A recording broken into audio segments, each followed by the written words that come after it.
Senhoras e senhores deputados, nesta tribuna, senhor presidente, primeiro, mais uma vez, abordar a questão dos bancários em greve. E por que os bancários estão em greve? Porque tem pretensões descabidas? Não. Os bancários estão sendo vítimas de toda a truculência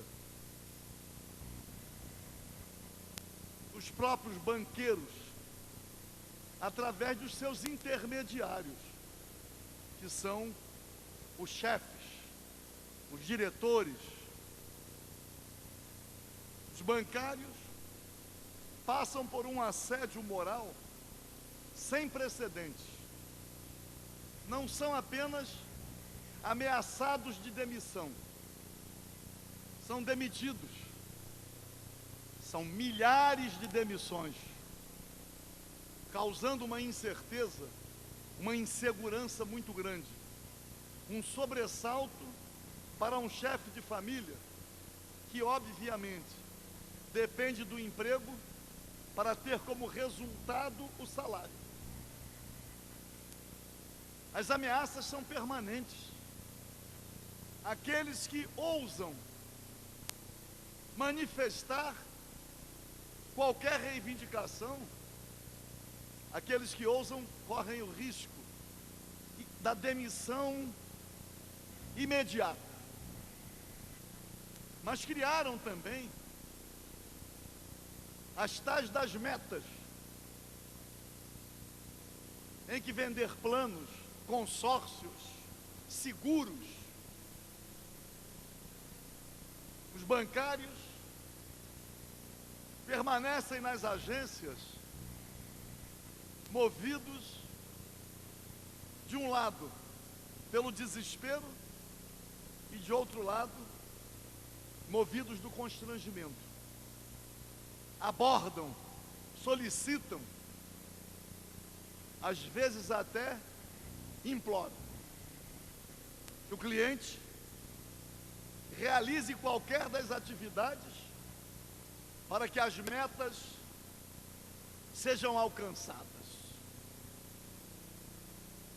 Mas qual a retribuição? Por que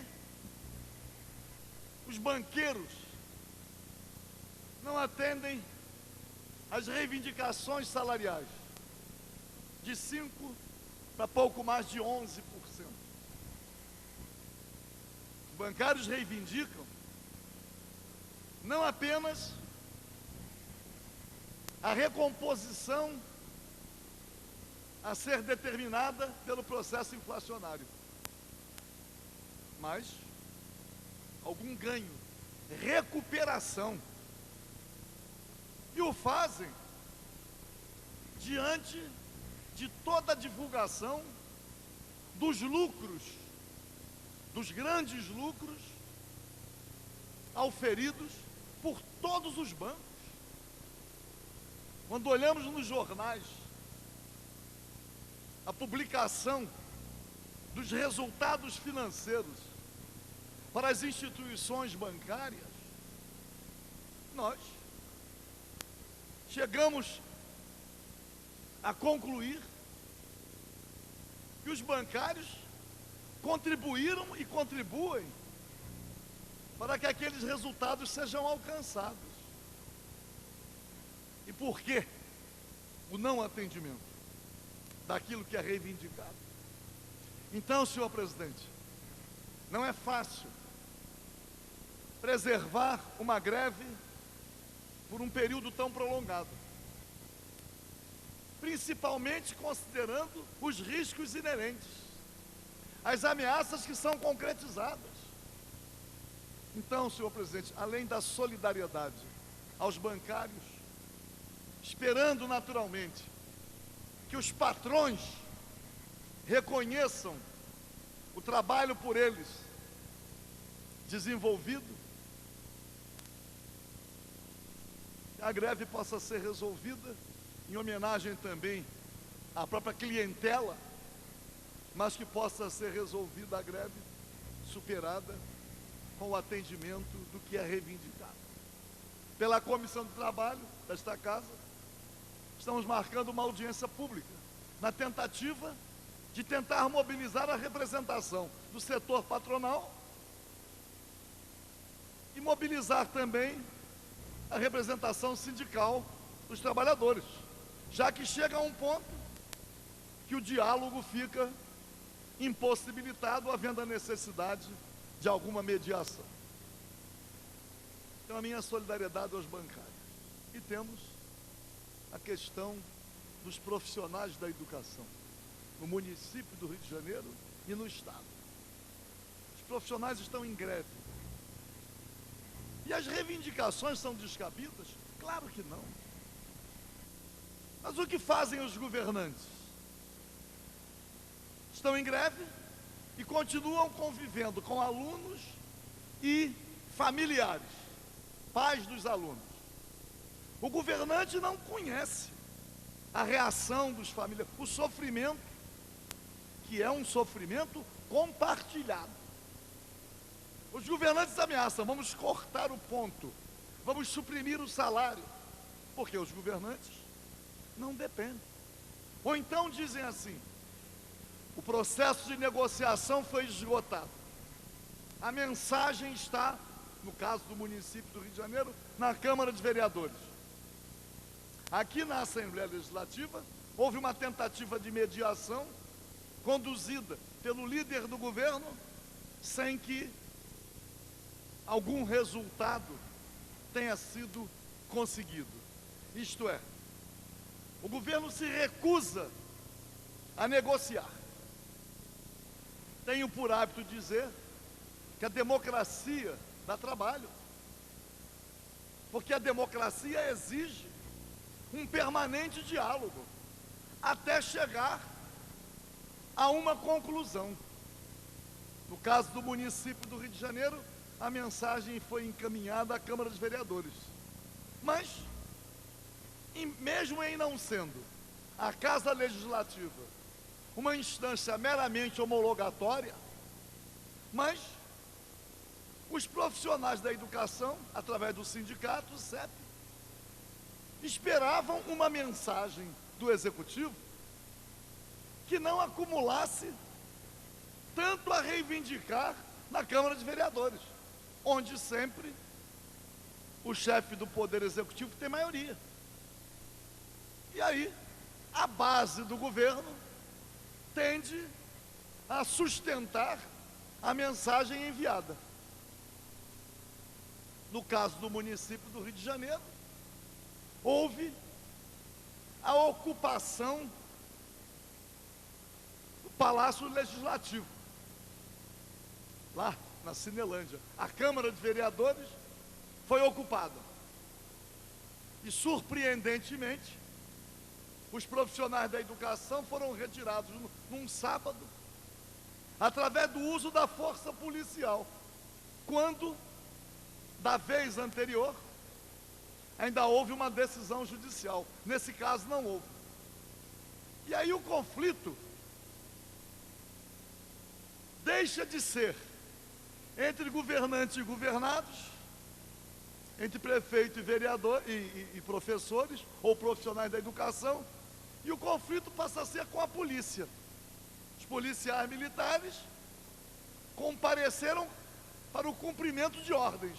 Tem que retirar todos da Câmara de Vereadores. Vão para lá, correndo também naturalmente riscos, e depois ainda vivem a tensão de uma verificação ante a possibilidade da ação incorporar excessos. Mas como? Porque os governantes também não assumem as responsabilidades, eles transferem as responsabilidades.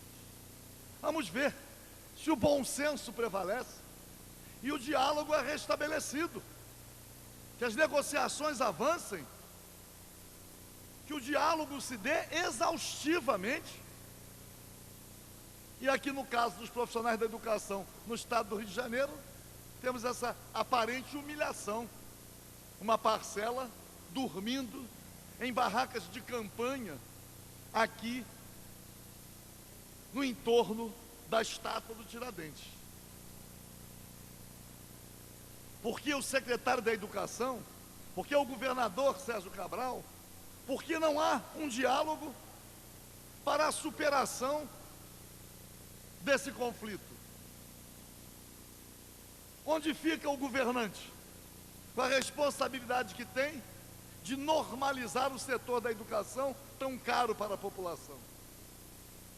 Então, senhor presidente, obviamente, diante da insensibilidade dos governantes e não da combatividade, mas da justa mobilização para a realização de direitos, nós só podemos ficar do lado dos servidores públicos, dos profissionais da educação, que todos proclamam somente uma educação pública e de boa qualidade vai contribuir para a superação de muitos problemas sociais. Através da educação teremos uma melhor distribuição da renda, mais qualificação profissional, e aí os servidores responsáveis pela promoção da educação pública e de boa qualidade não são reconhecidos, não recebem a atenção dos governantes, chegam inclusive a este sacrifício, que representa aqui nas nossas escadarias uma denúncia permanente à insensibilidade do governador. Então, senhor presidente, pretendo hoje conversar com o presidente da Comissão de Educação, deputado Conte Bittencourt, que tem sido tão diligente. Vamos ver se a Comissão de Educação, numa interlocução com o presidente da Casa, pode contribuir para a abertura das negociações ou a reabertura, o restabelecimento do diálogo, porque permanecendo na situação em que nós nos encontramos, na situação vivida pelos familiares dos alunos, mas o sofrimento também maior dos profissionais da educação, não haverá, portanto, nenhuma solução. Mais uma vez, a minha solidariedade, o meu respeito aos profissionais da educação e a certeza de que, como estão unidos, mobilizados e pressionando, que seguramente eles serão vitoriosos. Mas faço um apelo não só ao prefeito, mas também ao governador. Não é possível preservar uma situação que assusta todas as famílias e também, obviamente, suplicia os profissionais e nos convoca para uma intermediação, para que as reivindicações sejam atendidas e superado esse impasse que já perdura há muito tempo. Muito obrigado.